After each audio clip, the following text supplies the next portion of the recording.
Merci, der Camposeo Family. Guten Abend, bonsoir.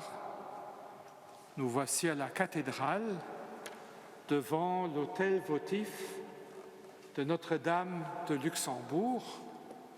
Hai firum votivaltor mit der Statue von der Trägerin, die schon bald 400 Jahre heute zu Lützeburg verehrt wird. C'est presque 400 ans qu'ici on vénère à Luxembourg Notre-Dame, Mère de Jésus, consolatrice des affligés. Ce soir, nous avons sur notre programme une catéchèse. Und ein Katechese auf unserem Programm. Und zwar geht das dann so, es sind zwei Jugendliche, der Kenze, Desiree und den Augustin, und ich will mit ihnen an Gespräch kommen, ob hier Fragen antworten. Alors ici, vous avez deux jeunes que vous connaissez, Désiré et Augustin, et on va faire cette catéchèse en dialogue. Je tâcherai de répondre à leurs questions. Désiré schwätzt Lützeburgisch et Augustin parle français. Voilà. Also, wir befinden uns momentan in einer ganz schweren Situation und das zieht sich auch schon seit ein paar Monaten. Und es sind bestimmt nicht immer mehr, aber ganz viele Leute auf der Welt, die sich freuen, wie es kann sein, dass Gott dazu gelassen wird, dass so ein schlimmer Virus uns alle Guten beherrscht und uns ganz viel Leid mitbringt. Und wir freuen uns, wieso Gott nicht nicht in der Holl hat oder respektive wieso sich das so lange zieht und wieso noch Gott noch nicht angegriffen wird sozusagen. Ja. Das ist eine ganz gute Frage. Das ist eine Frohmenge, die Täts von ganz vielen Leuten bewegt. Und du hast die Menge auch ganz richtig formuliert. Du hast gesagt, Gott hat das zugelassen. Das stimmt. Was falsch ist, meine ich, das für zu sagen, den Herrgott hat uns das als Strafe geschickt. Oder so eins oder immer liest, für das oder für das. Aber wir wissen, durch Jesus Christus, dass der Herrgott nicht so ist. Der Herrgott ist gut. Und der Herrgott möchte keinen Tod auf der Erde weisen. Mir lest es so wie noch zulässt, dass Leute immer gern sterben. Und das sieht, dass man vielleicht als Gottesbild ein bisschen korrigieren muss. Wir haben hier ein Gottesbild, wo wir sagen, der Herrgott ist gut. Und hier ist dann so gut, dass es am Anfang legal ist, ob es hier geht oder nicht. Gott als all das, was man so, was hier ist. Er ist gut, er ist allmächtig und er lebt, und so weiter. Man ist gleichzeitig ganz anders. Den Herrgott übersteigt als menschliche Möglichkeit, für sich hier vorzustellen. Hier ist mehr groß, wie als Gehirn, und noch mehr groß wie als Herz. Für irgendwie ein Bild von Gott zu haben, könnte man als vielleicht einen Supercomputer vorstellen. Er wird nach Kegel, wahrscheinlich auch nie weggehen. Denn alles, nicht nur das, was der Lo ist, mit das, was für 5 Jahre war, für 100 Jahre war, für 2000, für 5000 Jahre ist, was auf 5000 Jahre wird, sind zusammen gesagt. Aber das nehmen die eng haltend. An die anderen halten das in ein kraftvoll lebt ist. An der kraftvoll lebt, hat den für jede von uns seine Zuwendung. Dass hier mehr groß ist wie mir, das kommt in einem Buch von der Bibel ganz gut heraus. Das ist das Buch von Job. Und das stellt sich gerade die Frage vom Leid. Es geht dann mit so einem kleinen Vierspann, der Teufel kommt bei den Herrgott, der sagt, ja Herrgott, du bist so froh mit dem Job, mit dem geht es dann dauernd gut. Dann ist es leicht, dass hier fromm ist. Ne? Überlass hier mal mehr, da wirst du mal gesehen, dass du geschwind aufhängt dich zu verfluchen. Ne? Und dann geht alles daneben. Dem Job kann er sterben. Verliert all sein Reichtum und sitzt dann dort zu klonen. Da kommen noch ein paar Kollegen von ihm, für uns zu trösten, aber das ist nicht mehr gebradelt, was ich so, fromm gebradelt. Ne?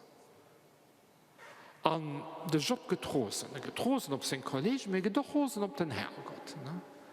Seht, Herrgott, war das schwingt sich, dass du das zulässt. Was ist das? Ist schon immer alles gut gemäht, soweit es geht, aber mir geht es schlecht. Andere sind gegangen, denen geht es gut. Und dann hat so ein richtig Revolt gegen den Herrgott. Der Job ist ein ganz moderner Mensch. Und da seht ihr zum Herrgott, ich hole den Gelo auf das Gericht, Herrgott. Aber da ganz gelungen, dass den Herrgott kennt. Ein Antwort am Fongol nicht auf dem Job sind froh. Seht ihm so, wen hat Wälder scharf? Wen hat den Himmel an Sonne scharf? Ja, du. Das heißt, am Fongol seht den Herrgott, dem Job, es sind den Herrgott. Und es ist ganz anders. Und da seht der Job, ich verstehe. Der Job hat eine Gotteserfahrung gemacht. Das ist ein Element von Antwort. Ich mache vielleicht ein kurzes Resümee auf Französisch und dann fahren wir weiter. Je vais faire un petit résumé en français. Elle m'a demandé donc comment Dieu peut-il permettre une maladie comme le Covid-19, où il y a tant de morts. C'est Dieu de bonté dont nous parlons. Alors, je lui ai répondu que c'est une bonne question, parce que Dieu permet le mal, mais il ne nous envoie pas le mal. Donc, on ne peut pas dire que Dieu envoie une maladie comme punition à tel ou tel méfait. De toute façon, ce ne sont pas ceux qui ont commis les péchés qui sont punis, mais les vieilles personnes dans les maisons de retraite. Non? Ce serait un drôle de Dieu. Mais c'est une manière de corriger notre concept de Dieu. Nous avons un concept de Dieu où nous disons que Dieu est tellement bon, il est toujours bon, il pardonne tout, il permet tout, qu'à la fin, peu importe que Dieu existe ou pas. C'est seulement un statiste, il n'est pas important avec cette image de Dieu. Alors, comment nous imaginer Dieu? Alors, j'avais donné 2 points, et le premier pourrait vous surprendre. J'ai dit un ordinateur comme on ne peut pas se l'imaginer, qui n'existe pas.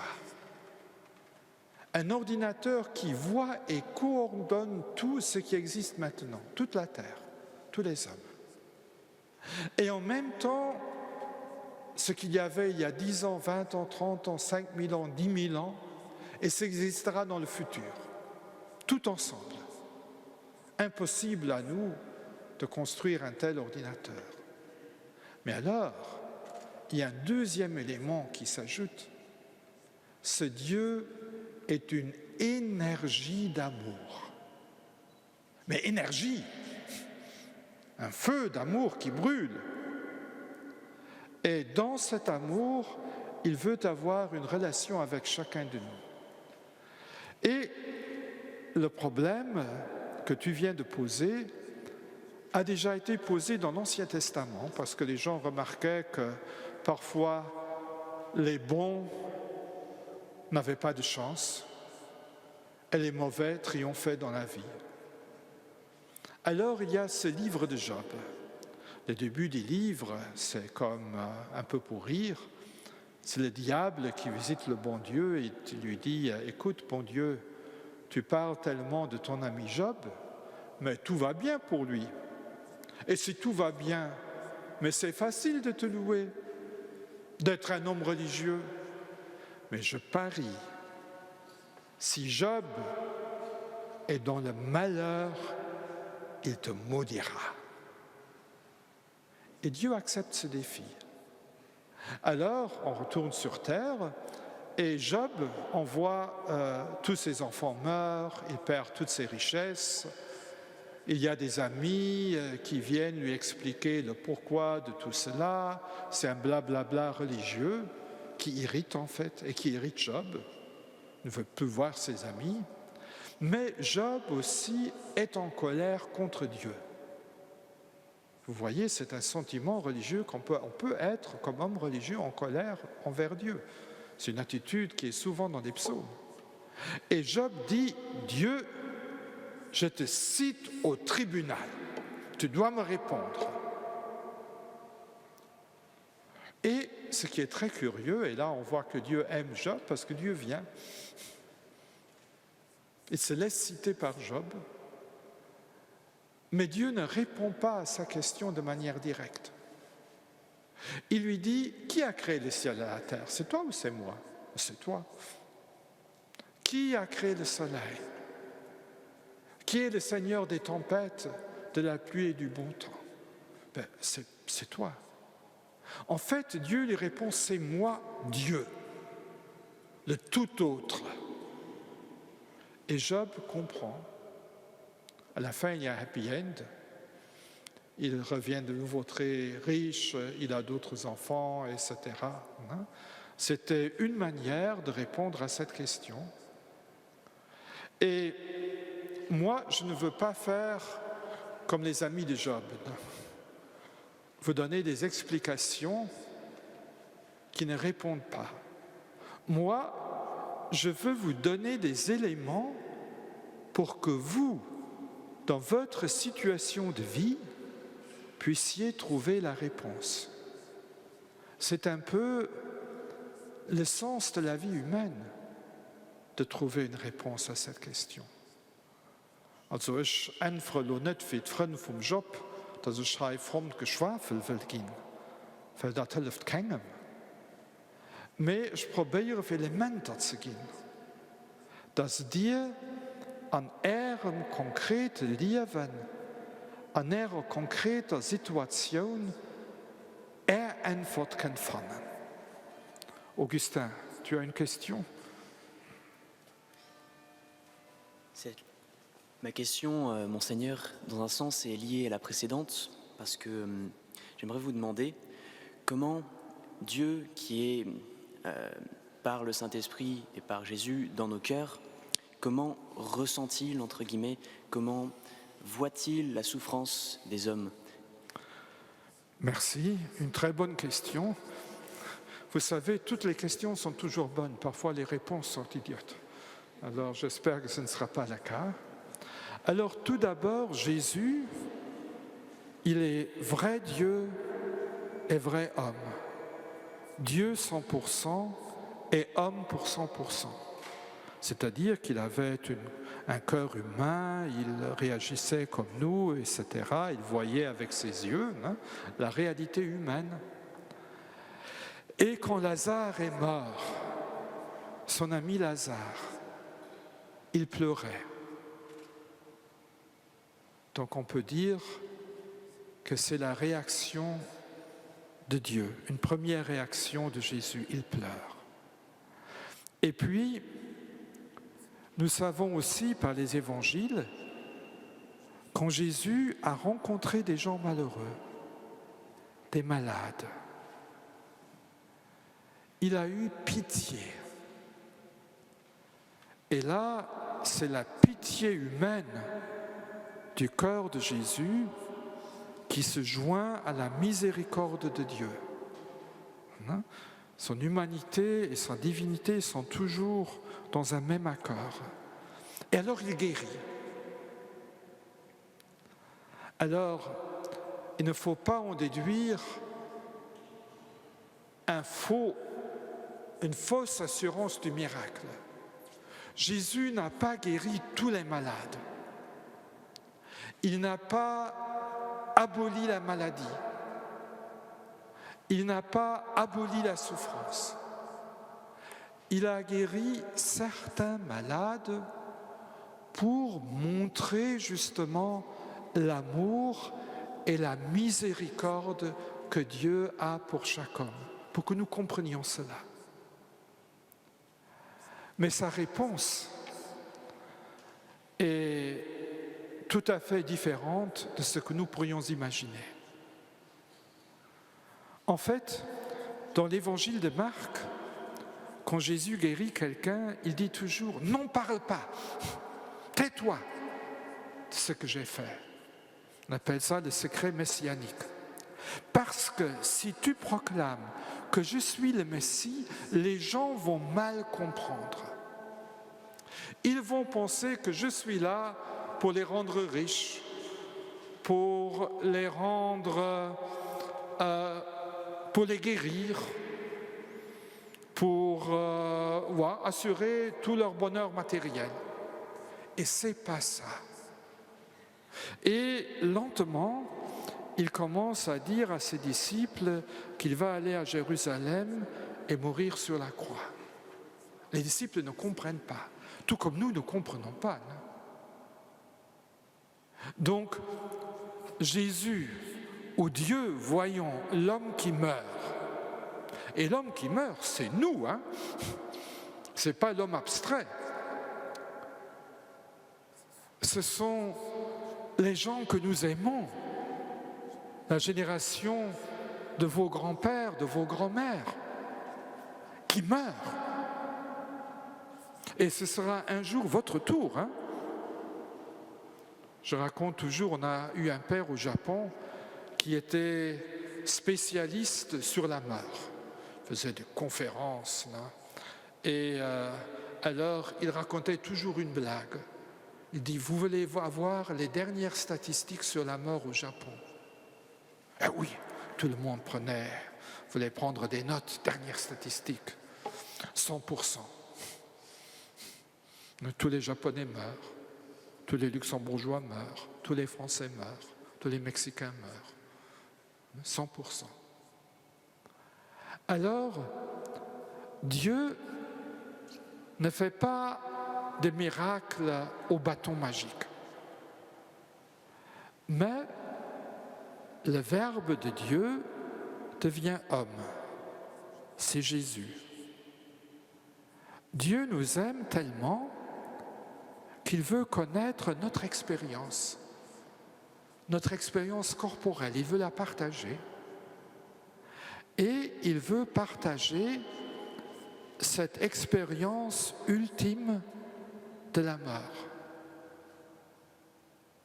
Et alors, il meurt sur la croix. Et les artistes l'ont bien compris. Je l'ai dit ce matin à la messe.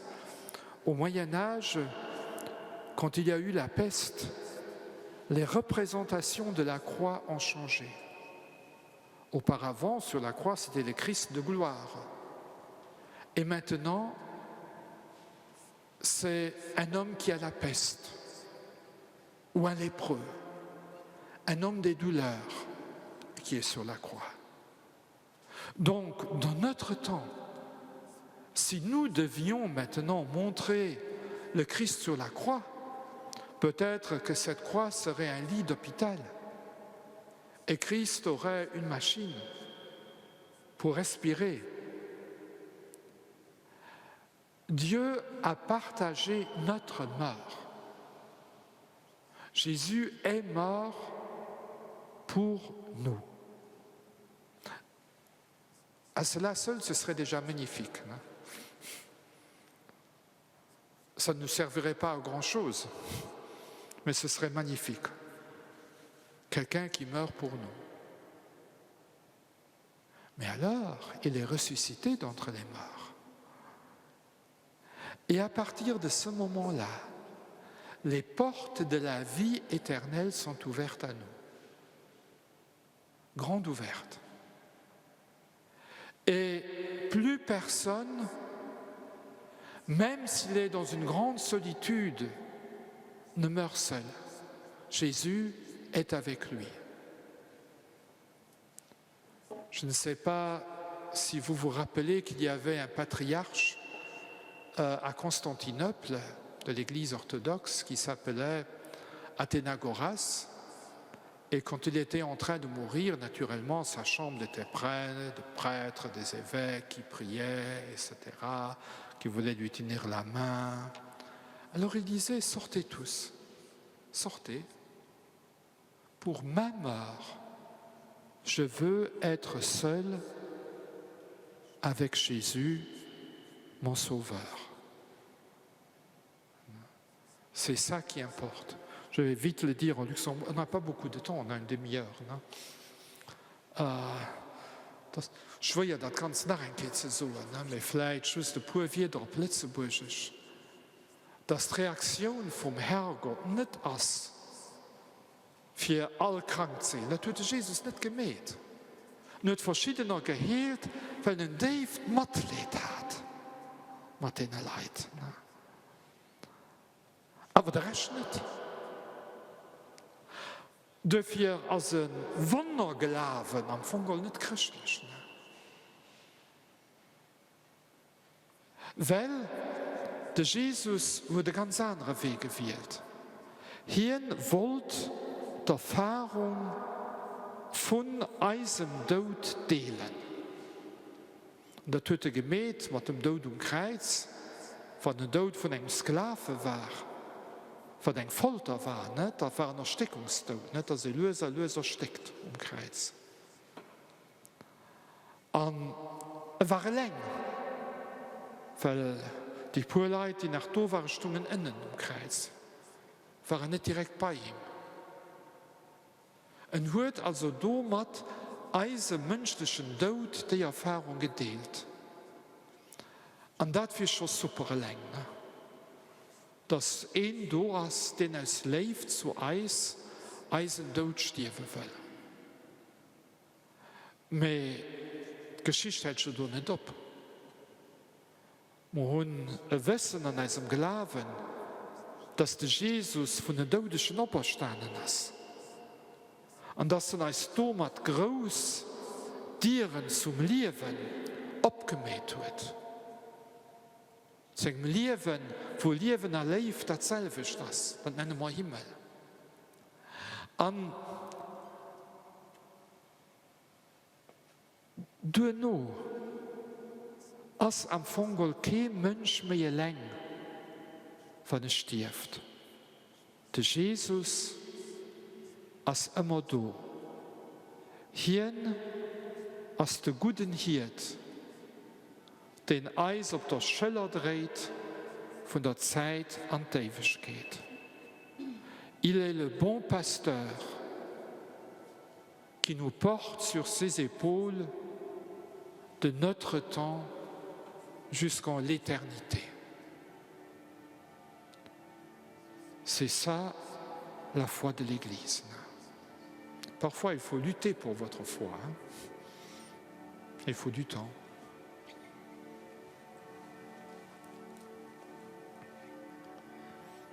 Ich habe noch eine Frage, die heute schon darauf angesprochen, dass mit der Pandemie, dass da auch eine Möglichkeit ist, für das mit Bild von Gott können noch überdenken. Und ich denke, dass wir alle Guten auch drinnen leiden, dass wir nicht mehr können zusammen Mass feiern, zusammen Kommunion empfangen.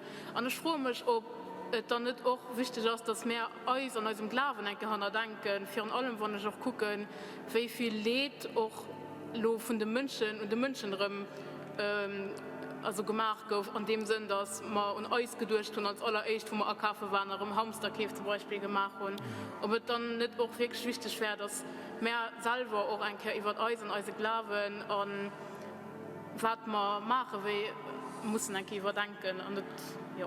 Ich meine, du hast vollkommen recht. Ne? Weil wir entdecken schon an uns eine große Fragilität. Eine Fragilität, die für dass wir verletzbar sind, dass wir sterben, ne? Was wir als eine Vue verbannt tun. Ne? Und dann merken wir, nee, das gehört zur Realität. Ne? Ich bin fragil, ich bin verletzbar.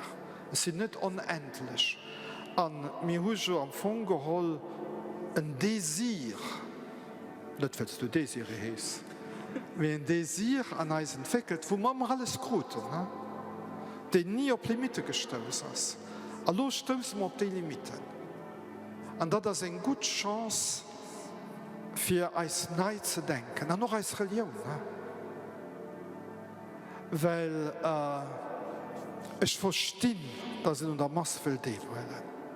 Und ich kann auch noch sagen, dass wir im Gang sind, das Konzept auszuschaffen, wo ich hoffe, dass wir ausgangs mehr des Gottesdienst mit Leid können holen. Mit wie in Deutschland, dass wir 2 Meter Abstand und so weiter. Ne? Aber hier zu denken ist auch, von da so forsch gefordert wird, das ist aber immens egoistisch. Ne? Andere Leute sterben. Und wir denken nicht für dich und den Schutz von diesen Leuten. Ne? Als Christen müsste man schon für dich und die anderen denken. Und das ist der Sinn von der Kommunion.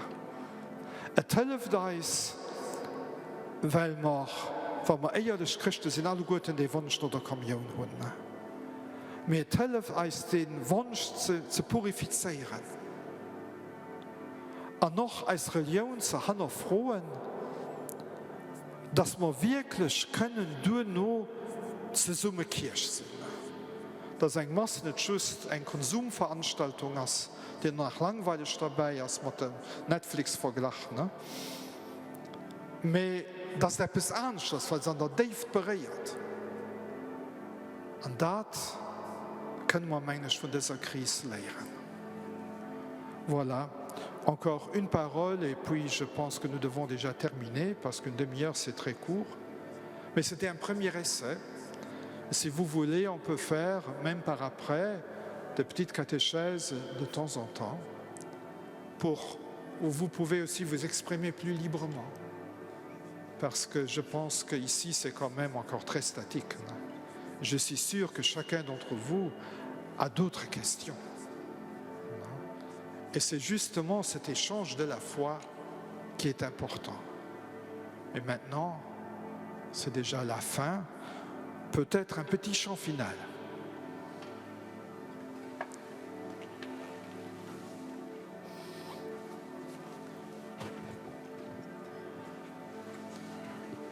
Nada te turbe.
Merci.